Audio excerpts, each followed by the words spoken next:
Good morning to you from Nigeria. Yeah, I believe you are doing well.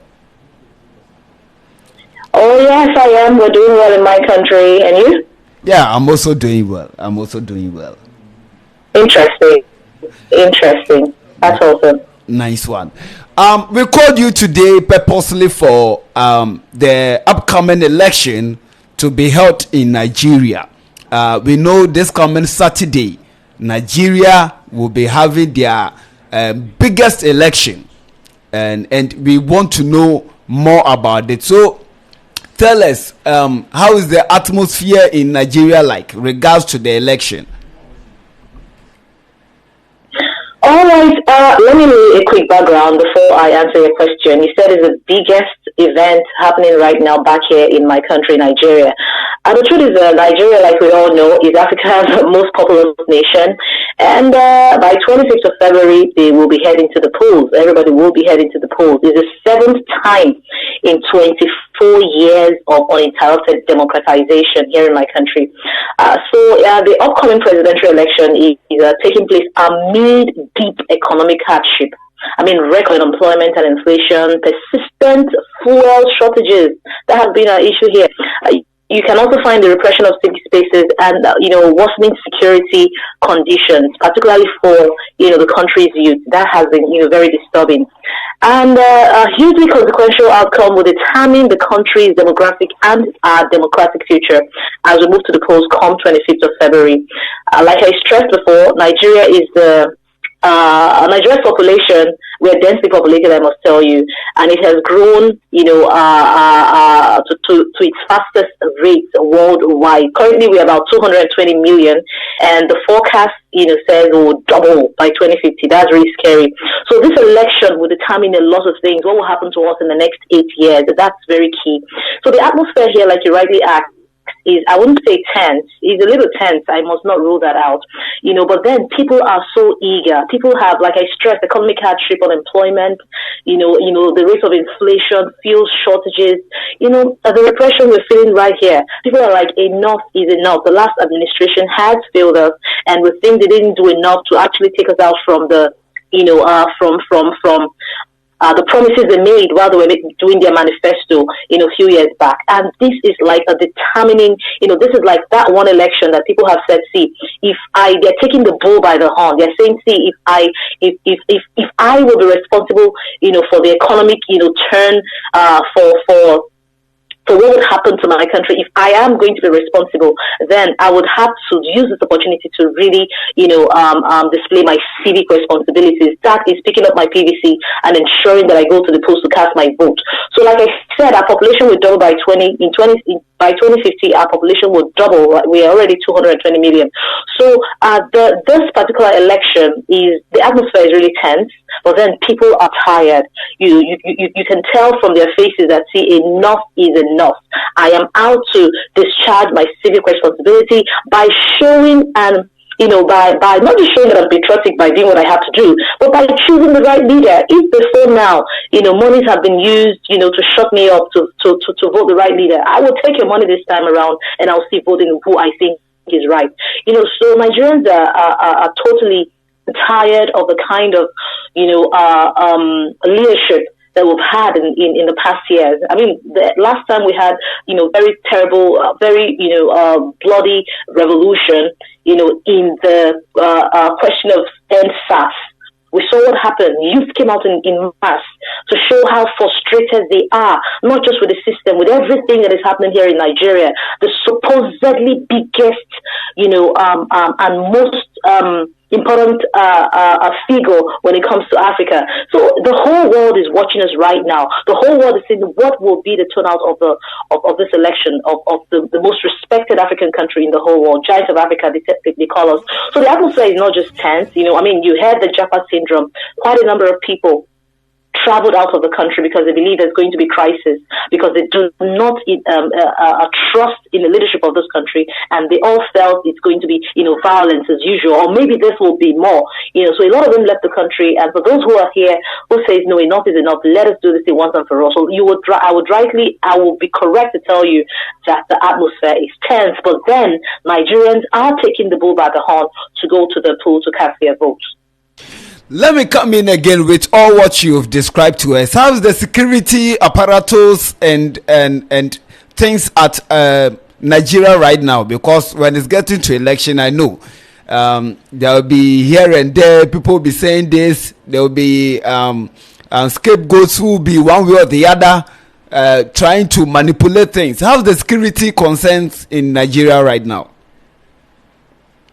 Well, I will not just paint security. Like I said before, when I laid the foundation, so Nigeria is in a dire state. And when I mean in a dire state, since 2015, two recessions have left Nigeria in the most dire state as I speak to you. So while double-digit inflation is horrible, like I said before, record of unemployment is something else.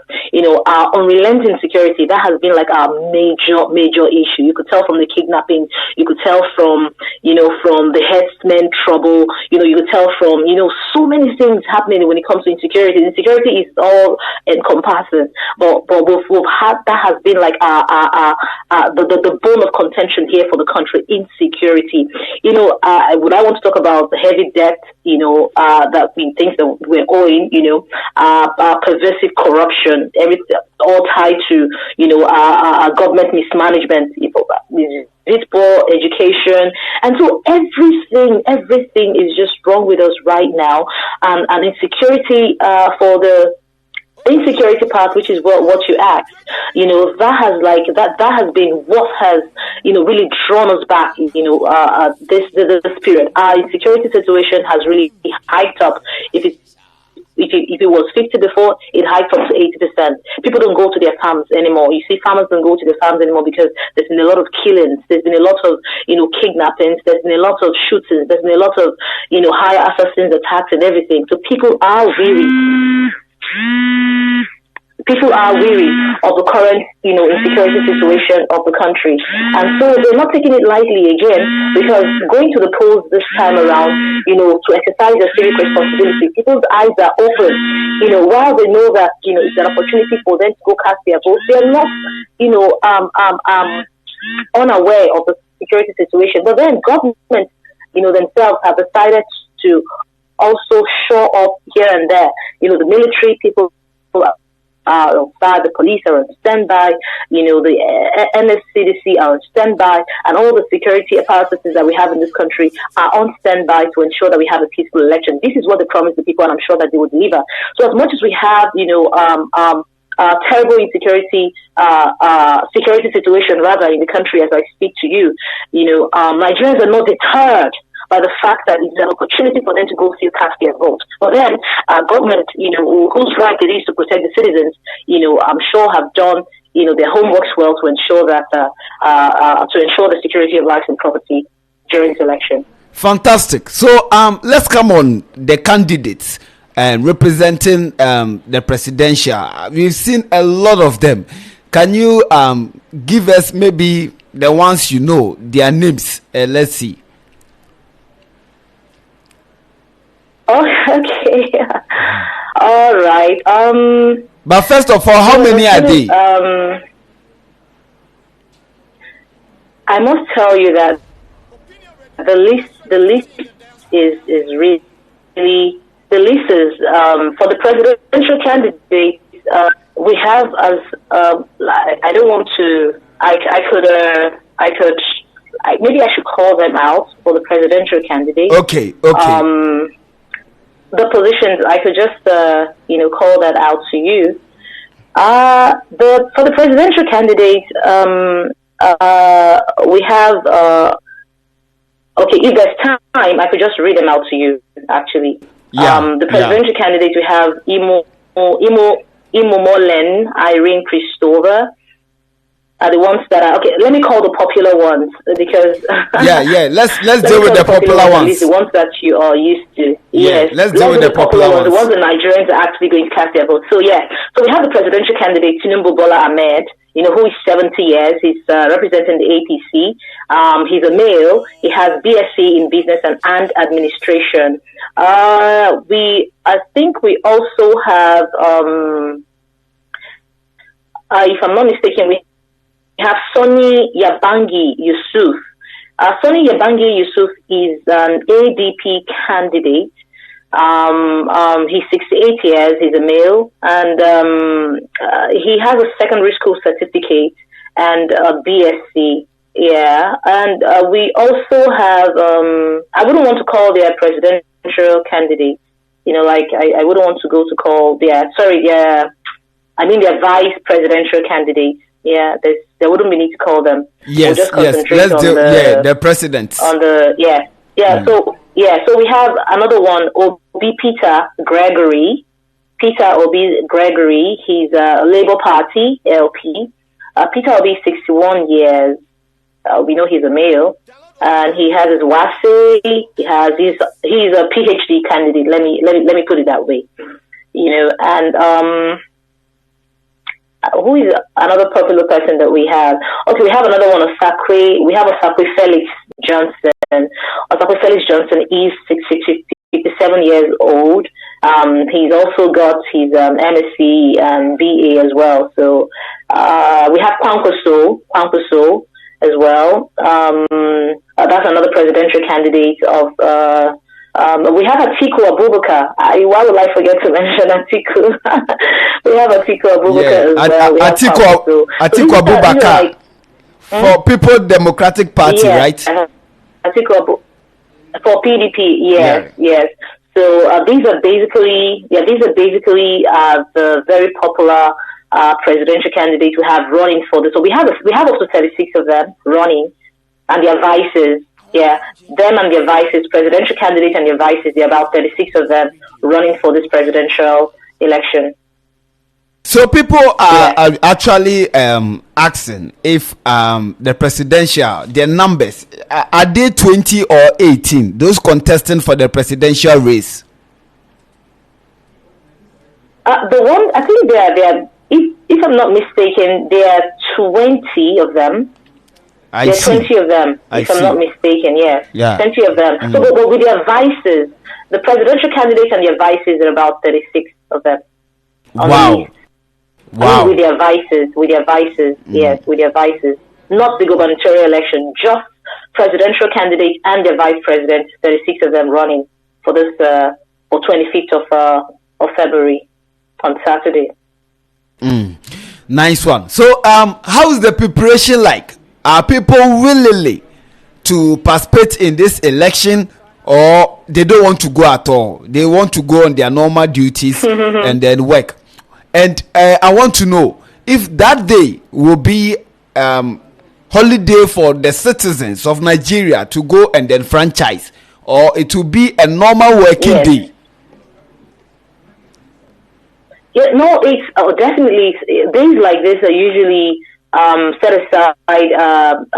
It's a time when everybody goes on hold. It's a time when everybody locks their shop. It's a time when businesses are on hold. For us to concentrate on the biggest time, a democratic period of our country, which is the election. People have been told to get food in their houses. Make sure you have enough food. Schools are closed. It will continue online. So as much as we're not envisaging any attack or any security breach or whatsoever, it's a time when everybody stays back in their houses to go exercise their civic responsibility and franchise. So it's a holiday. It's usually declared a public holiday for everyone.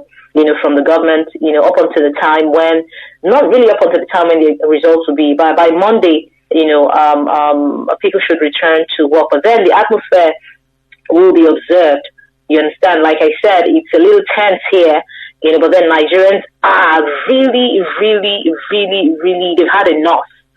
And this is the only time when they will decide the fate of a country that they so still believe in. So those who have remained, who did not, for the language we use here, they say it's Japa, they call it the Japa syndrome. I mean, let me break that down. I mean, for those who did not, leave the country, for other to find refuge in other countries because they thought, their own thinking was the election is going to be brutal and there's going to be crisis, however, the election turns out to be. So they left the country in fear of their life, with their families. A lot of them sold their property. I think that's by the way, that's like another discussion. So let me just give a round figure of the total, there's about 15,000 candidates. 15,000 candidates, yes, for the one presidential election. I think we also have 28 governorship elections.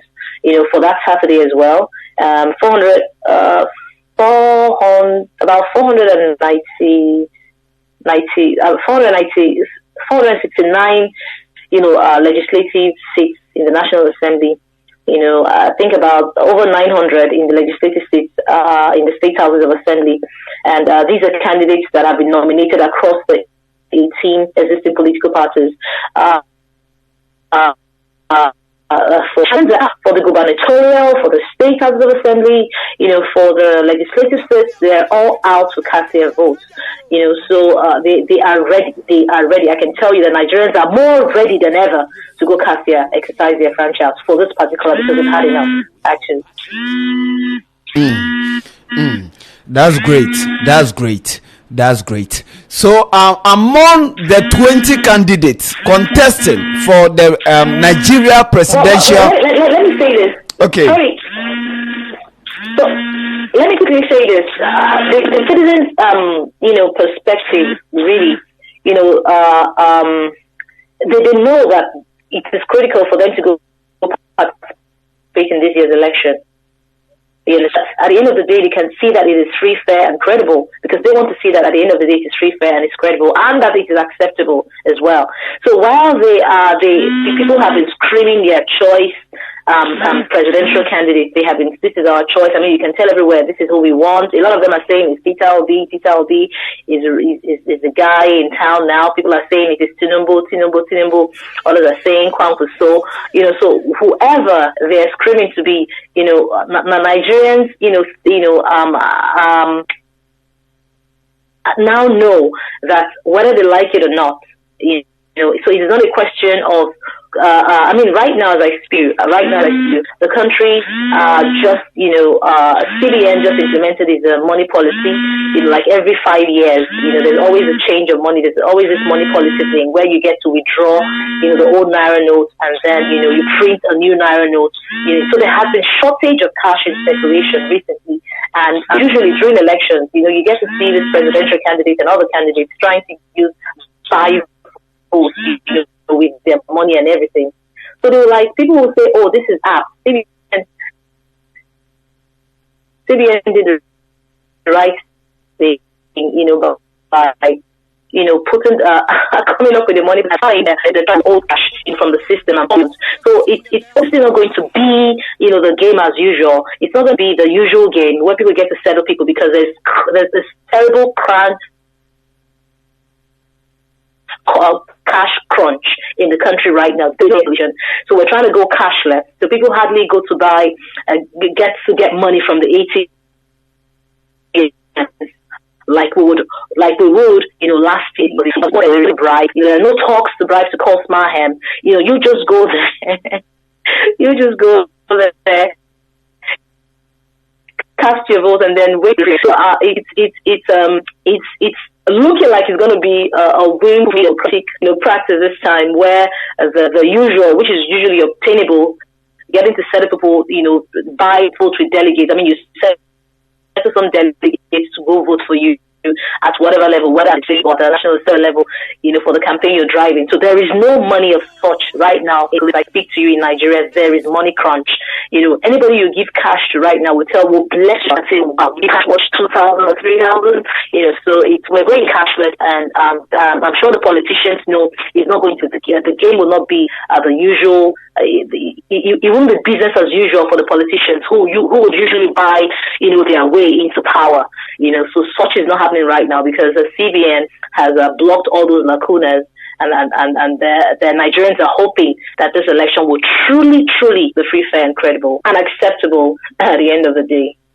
Great. The names again, you did mentioning some of the popular names. I want to know, on grounds, what are some of the names the citizens of Nigeria are mentioning? This is what we are going for. This is the person we are going for. The popular name that is trending currently in Nigeria. The popular name that people are Peter Obi Gregory. Peter Obi Gregory, that's the name all the chunk of Nigerian leads. And the other one is Tinubu Bola Ahmed, who is 70, Peter Obi is 61. So these are the two people Nigerians are vouching for. They're saying, we want you, Tinubu. Others are saying, we want you, Peter Obi. Peter Obi, the market women, Peter Obi, mechanic guys, Peter Obi, Tinubu. So the race right now is between Tinubu and Peter Obi. So other presidential candidates, yes, maybe at their level, at their state ward, you understand, you can find their people, also pushing for them. But then in the whole of Nigeria, we have Bola Ahmed Tinubu and Peter Obi, who are mostly the presidential candidates that have, the full support of Nigerians. So the race is between Tinubu Bola Ahmed and Peter Obi Gregory. I see. And Peter Obi is for the Labour Party, right? The LP. Peter Obi is for the Labour Party, and Bola Ahmed Tinubu is for the APC. Wow. Interesting. Okay, so let's come to the final conclusion of our interview. We have a lot of Nigerians in Ghana right now listening to this particular interview. What are you telling to your Nigeria brothers and sisters in Ghana right now? All right. The truth is, a lot of Nigerians in diaspora, are waiting to see what the 25th of February would look like. It's a historic moment for Nigerians and Nigerians in the diaspora as well. So because they know that, home is home. Wherever you are, whether you're in Europe, whether you're in whatever country you are, whatever continent you're in, home will still be home. You always want to come back home because that's where you belong. So for my brothers and sisters in the diaspora, especially in Ghana where this interview is being held, I want to say that you guys should keep praying hard for the country. Just keep praying hard for the people who are out there who have told themselves and beat themselves in the chest to say that, we're coming out to change the narrative of what people think about this country. Nigeria is the giant of Africa. There's no doubt about that. A lot of the African brothers, are looking up to us, to see how this election will turn out. You can also see a lot of the whites also, a lot of the whites are also saying that, Peter Obi Nigerians should vote wisely. They should please vote for Peter Obi. Whatever it is, we just want a free, fair, and credible election. So you will do well. You'll do well. Our brothers in the diaspora will do well, to also ensure that they are, good ambassadors of our country there in Ghana, by pushing for peace, over there. You understand? So by 25th, it won't be long after 25th, when people go to cast their vote after 25th, the election results, will come out. There might be issues here and there. I would want everyone, especially our brothers like you, stress in the diaspora to please maintain peace wherever they are. Maintain peace. We wouldn't want anybody getting infuriated because they felt, this was rigged here, that was rigged there. People are watching us. The whole world is watching Nigeria. We know that this election, by the special grace of God, will, however, whoever it is that would want to thwart, the peaceful conduct of this election, we are hoping to see that peace will be free and fair at the end of the day. So wherever you are, please maintain peace. Do not cause trouble. Do not incite. Do not make inciting statements, where you are about anybody. You understand? So if they have taken the bull by the horn to believe that they can lead this country, then let's allow God do his part and let's just maintain peace wherever we are, basically. Finally, my last question I'm asking you, then we'll wrap up with the interview, is we know formally before Nigeria had election, most of the social media was blocked, like Facebook and the rest. This Saturday, is there going to be any block on social media? Okay, Twitter, I think that happened some time ago. The truth is that the 2023 election, INEC has made, they've done their best to deploy technology to electronically transmit the results from every polling unit, to the INEC results viewing. It's called the IREF. portal. This will allow citizens to monitor the results from the polling unit level and the collation of the results for accuracy. So the electronic transmission of results, which is enshrined in the Electoral Act of 2022, was used by INEC, when it first started in Ekiti and Osun governorship election as a tester, during the July and August 2022. I mean, you're not here. I'm just trying to lay a foundation.